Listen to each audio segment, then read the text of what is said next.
Oi, eu sou o Bucipri e esse é o Pop Pop.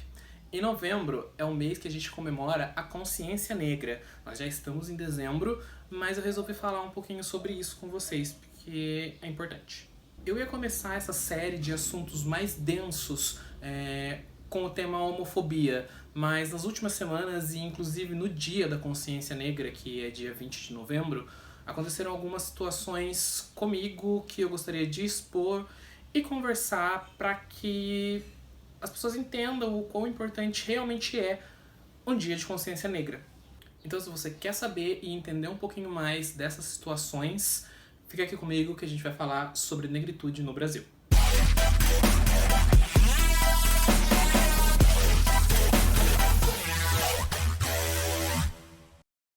Se você esteve pela internet no mês de novembro, especialmente na Semana da Consciência Negra, você deve ter se deparado com esta imagem, que diz o seguinte: não precisamos de um dia de consciência negra branca, parda, albina. Precisamos de 365 dias de consciência humana. Ou então você pode ter se deparado com o famigerado vídeo do Morgan Freeman, dando basicamente a mesma orientação. Se você se deparou com isso passando pela sua timeline, seja ela no Twitter, no Instagram ou no Facebook, significa que talvez você não tenha escolhido tão bem assim as suas amizades, assim como eu.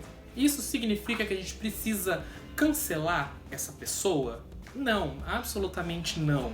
A gente vai falar sobre cancelamento ainda, mas acho que orientar é a melhor maneira de combater esse tipo de desinformação. Eu fui motivado a gravar esse vídeo para mostrar o quão importante é falar para as pessoas que um dia para falar sobre consciência negra, para falar sobre uma dívida histórica e mostrar o quanto o racismo ainda é algo latente no Brasil, é importante. Eu separei apenas uma das situações que aconteceram comigo durante essa semana, inclusive essa situação aconteceu no dia da consciência negra, pra gente esmiuçar um pouquinho. Eu sei que deve ter dúzias de vídeos de pessoas como eu, com situações como a minha, por aí no YouTube, mas esse aqui é o meu. Se você tiver a fim de ouvir, disposto a comentar alguma coisa e expor as suas opiniões, fica à vontade, deixa aí nos comentários, vamos conversar que eu vou contar pra vocês o que aconteceu. Tava eu passando pelo meu feed no Facebook no dia da consciência negra e eu me deparei com uma imagem que eu mostrei pra vocês no começo do vídeo. A primeira coisa que eu fiz foi ler a imagem. Eu li a imagem, achei bastante absurdo e eu fui ver de quem era a postagem original.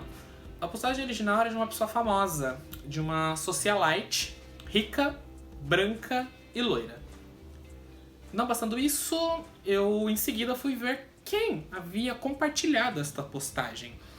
E a pessoa que compartilhou essa postagem é uma pessoa que eu já conheço pessoalmente, já trabalhou comigo há muitos anos atrás. E ele é branco, ruivo, gay, afeminado e gordo. Eu não tô dizendo nenhuma dessas palavras de maneira pejorativa nem ofensiva. Eu só quero que vocês consigam contextualizar de onde está saindo um ato de preconceito. Aqui entra a questão cancelamento. Eu podia simplesmente subir o meu feed, ignorar essa postagem, ou então ir lá no perfil dele, deixar de ser amigo, deixar de seguir, bloquear, cancelar, para que eu não visse mais tamanha asneira. E eu também podia ir lá nessa postagem e comentar, tentar dar uma luz e orientar, trazendo um pouco de informação. Pois bem, eu resolvi comentar, levar informação para a pessoa, mas como eu já conheço, eu imaginei que se eu fosse muito incisivo, eu arranjaria uma briga. E como não era o que eu queria, eu fui lá e apenas comentei o seguinte: sim, precisamos de um dia de consciência negra, como você pode ver aí na imagem. Esse comentário meu foi feito de madrugada.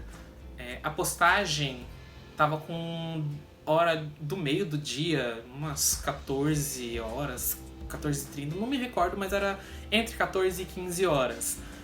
Fazia muito tempo que ele já tinha postado aquilo, já era de madrugada. Eu não esperava uma resposta rápida, como não aconteceu.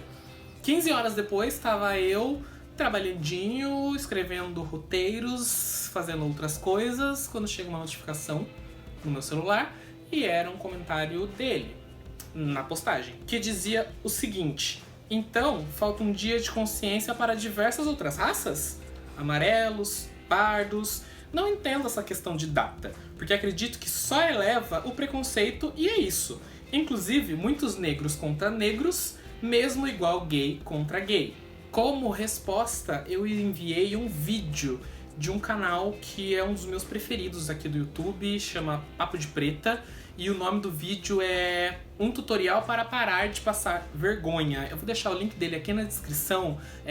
Assim que você terminar de ver esse vídeo, vai lá assistir esse que é bem interessante. Antes de eu prosseguir com uma resposta posterior dele, depois que eu postei esse vídeo nos comentários, eu gostaria de pegar esse primeiro parágrafo de resposta que ele deu e problematizar um pouquinho sobre ele, o quão preconceituoso essas linhas que ele escreveu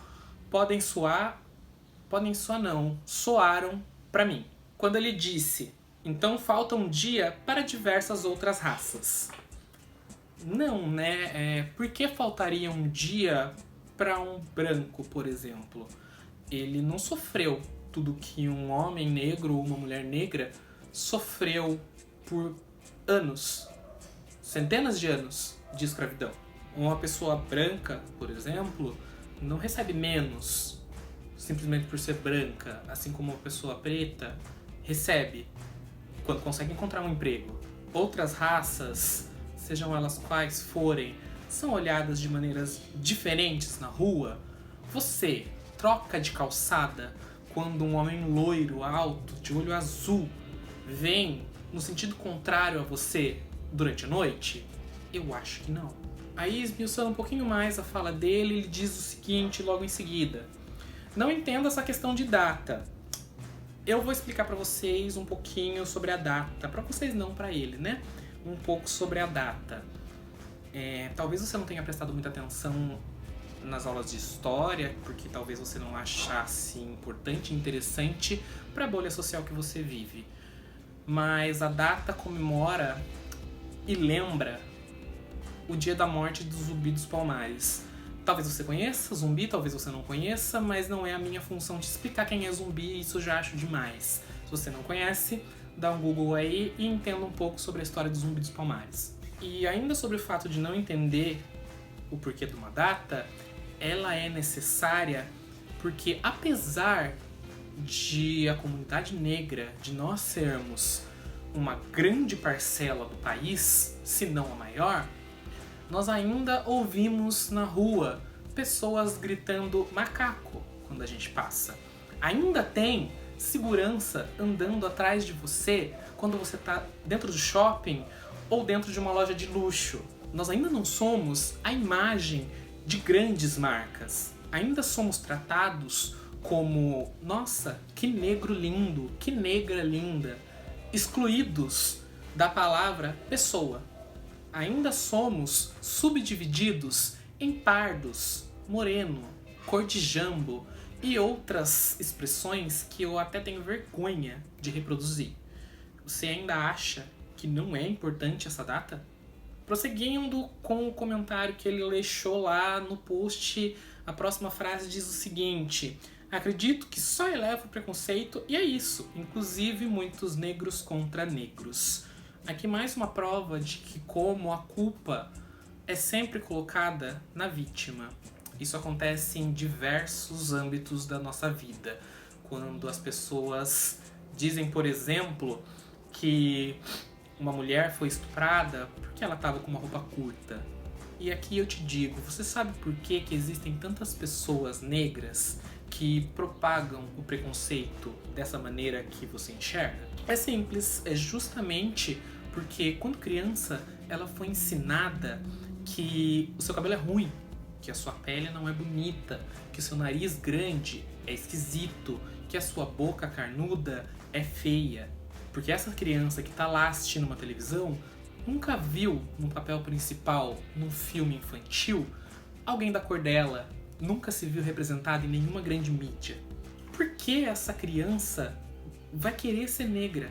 Isso é um complexo colocado dentro das crianças desde muito cedo, com brincadeiras que as pessoas não entendem qual funda a cicatriz ela pode causar. Essas crianças vão crescendo e quando elas entram no mercado de trabalho, elas também não conseguem ver dentro do mercado de trabalho uma referência para que ela chegue ao topo. Justamente porque a supremacia das pessoas não negras acham um pouco estranho e um pouco descabido que um homem negro ou uma mulher negra tenha saído da senzala, tenha saído da escravidão para chegar num cargo de CEO. Inclusive, isso acontece muito no meio LGBTQIA+, também, onde muitas gays são heteronormativas e se boicotam, achando que apenas o que é másculo e o machão é o certo e o resto é pecado e a morte. Mas isso é um assunto para um outro vídeo, a gente tá falando sobre negritude. Ok, depois disso, passou alguns minutos, eu recebi mais uma notificação, eu fui lá clicar para ler e foram poucos minutos mesmo, o que me leva a crer que ele não clicou no vídeo que eu deixei linkado para ele assistir. Afinal, a gente vive na era da informação e as pessoas preferem estar desinformadas e viverem dentro apenas da bolha social que as contempla. E julgando todo o resto como se não fosse um problema. Porque se não é problema pra mim, não é problema pra ninguém. E aí ele me respondeu algo parecido com isso daqui. Essa é a minha forma de pensar e cada um pensa de uma maneira. Eu acho muito mimimi, que só aumenta o preconceito. Eu ia printar este pedaço, esse comentário que ele deixou, mas nesse momento meu Facebook fechou no telefone, porque acho que ele estava precisando atualizar, ele fechou sozinho. E aí ele demorou um pouquinho para abrir de novo. Quando eu voltei tinha uma outra notificação, e aí eu cliquei para ler e eu recebi essa mensagenzinha aqui que vocês estão vendo. Ou seja, ele excluiu a postagem, provavelmente porque ele achou que eu já tinha lido a mensagem que ele tinha deixado como comentário depois dessa que eu disse pra vocês. E a mensagem, com toda certeza, era a maior passação de vergonha que ele podia ter escrito. Acho que ele ficou com vergonha e apagou a postagem inteira por causa disso. Aqui nesse print que eu tô deixando na tela pra vocês, dá pra ler um pedaço do que ele escreveu e tira aí as suas conclusões sobre isso. A minha conclusão sobre esse assunto, sobre essa situação que eu vivi e com certeza muitas pessoas vivem no Brasil até hoje, é que o brasileiro médio, que passa por tanta coisa que ferra com a vida, mas que tem um mínimo privilégio de poder ter um salário melhorzinho, acima da média, ter dinheiro suficiente para comprar um iPhone, mesmo que parcelado, esse brasileiro que está num cargo de relevância na empresa que ele trabalha, ou talvez ele até seja uma microempresa, esse brasileiro que pode pagar por uma universidade muito cara, que pode viajar todo ano, mais uma vez, mesmo que parcelado, mas ele sabe que o emprego dele está garantido. É esse tipo de brasileiro que não quer que toda a população tenha os mesmos direitos e privilégios que ele tem. Ele quer ser supremo. Ele prefere que as pessoas precisem dele, não que estejam andando lado a lado a ele. E esse é um processo de desconstrução muito grande. As raízes estão muito fundas. Eu tenho fé de que um dia a gente vai conseguir desconstruir as pessoas ao ponto delas, pelo menos, não externarem mais as asneiras que elas pensam. Se você tem um amigo aí que acha que o racismo não existe, ou que diz que ele não vê mais isso acontecendo, ou pior, que acredita no racismo reverso, manda esse vídeo lá pra ele, ou posta no seu feed para que ele possa ver. A negritude no Brasil sofreu por mais de 300 anos e segue sofrendo de maneira velada e muitas vezes escancaradas sem que ninguém dê atenção a isso. Tá na hora de entender que pessoas não negras não enxergam pessoas negras da mesma maneira. Dito isso, não é válida a expressão consciência humana. Então é isso, meu povo. Um beijo e até a próxima.